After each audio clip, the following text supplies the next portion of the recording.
ನಮಸ್ಕಾರ ರೀ ಎಲ್ಲರಿಗೂ. ನೋಡ್ರಿ, ಒಬ್ರು ಕ್ವಶನ್ ಕೇಳ್ಯಾರ. ಏನಂತ ಕೇಳಪ್ಪ ಅಂತಂದ್ರ, how can we identify that we lose muscle loss or fat loss during diet ಅಂತ.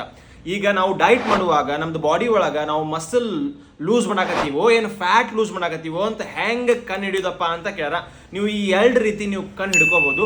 ಒಂದೇದು ಹೆಂಗಪ್ಪ ಅಂತ ನೋಡ್ರಿ, ನೀವು ಎಕ್ಸಸೈಸ್ ಮಾಡುವಾಗ ನಿಮ್ದು ಏನು ಜಿಮ್ ಒಳಗೆ ವೇಯಿಂಗ್ ಮಷಿನ್ ಇರ್ತದಲ್ಲ, ಆ ಸ್ಕೇಲ್ ಒಳಗೆ ನಿಮಗೆ ಏನು ಡಿಫ್ರೆನ್ಸ್ ಬರವಲ್ತು. ನೀವು ಫ್ಯಾಟ್ ಲಾಸ್ ಮಾಡಾಕತ್ತೀರಿ, ಸ್ಕೇಲ್ ಒಳಗೆ ಏನು ಡಿಫ್ರೆನ್ಸ್ ಬರವಲ್ತು.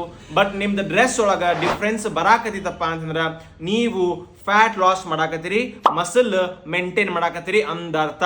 ಅಕಸ್ಮಾತ್ ನಿಮ್ದು ಸ್ಕೇಲ್ ಒಳಗ ಜಾಸ್ತಿ ಡಿಫ್ರೆನ್ಸ್ ತೋರ್ಸಾಕತೈತಿ, ಸ್ಕೇಲ್ ಒಳಗ 2-3 kg ನೀವು ಕಡಿಮೆ ಮಾಡಿಬಿಟ್ಟಿರಿ, ಬಟ್ ನಿಮ್ದು ಡ್ರೆಸ್ ಒಳಗ ಏನು ಫರಕ್ ಇಲ್ಲ, ಎಲ್ಲರೂ ಇನ್ನೂ ಏನು ನಿಮಗೆ ಚೇಂಜಸ್ ಆಗವಲ್ತು ಅನ್ನಕತ್ತಿದ್ರ, ನೀವೇನ್ ಮಾಡಾಕತ್ತೀರಪ್ಪ ಅಂತಂದ್ರ ಮಸಲ್ ಲಾಸ್ ಮಾಡ್ಕೊಂತ ಫ್ಯಾಟ್ ಅಷ್ಟ ಇಟ್ಕೊಳಕತ್ತೀರಿ. ಎರಡನೇ ಮೆಥಡ್ ಹೆಂಗಪ್ಪ ಅಂತ ನೋಡ್ರಿ, ನೀವು ಅಕಸ್ಮಾತ್ ಏನಾದ್ರೂ ಬಾಡಿ ಒಳಗ ಮಸಲ್ ಲೂಸ್ ಮಾಡಾಕತ್ತಿದ್ರ ನಿಮ್ದು ಬಾಡಿ ಒಳಗ ಎನರ್ಜಿ, ನಿಮ್ದು ವೇಟ್ ಎತ್ತುವಾಗ ಸ್ಟ್ರೆಂತು, ಮತ್ತು ನೀವು ಒಂಥರ ಫುಲ್ ಸ್ಟ್ರಿಂಕ್ ಆದ ಹಿಂಗೆ ಆದಂಗೆ ಕಂಡ್ಬಿಡ್ತೀರಿ. ಅಕಸ್ಮಾತ್ ನಿಮ್ದು ಬಾಡಿ ಒಳಗ ನೀವೇನಾದ್ರೂ ಫ್ಯಾಟ್ ಲಾಸ್ ಮಾಡ್ಕೊಂತ ಮಸಲ್ ಗೇನ್ ಮಾಡಾಕತ್ತಿದ್ರ, ವೇಟ್ಸ್ ಎತ್ತುವಾಗ ನಿಮ್ದು ಎನರ್ಜಿ, ನಿಮ್ದು ಸ್ಟ್ರೆಂತು, ಮತ್ತು ನೀವು ಫುಲ್ ಸ್ಟ್ರಾಂಗ್ ಆಗಿ ಕಾಣ್ತೀರಿ. ಸೊ ಹಿಂಗ ನೀವು ಕಂಡುಹಿಡಿಬಹುದು ವೆದರ್ ಯು ಆರ್ ಲೂಸಿಂಗ್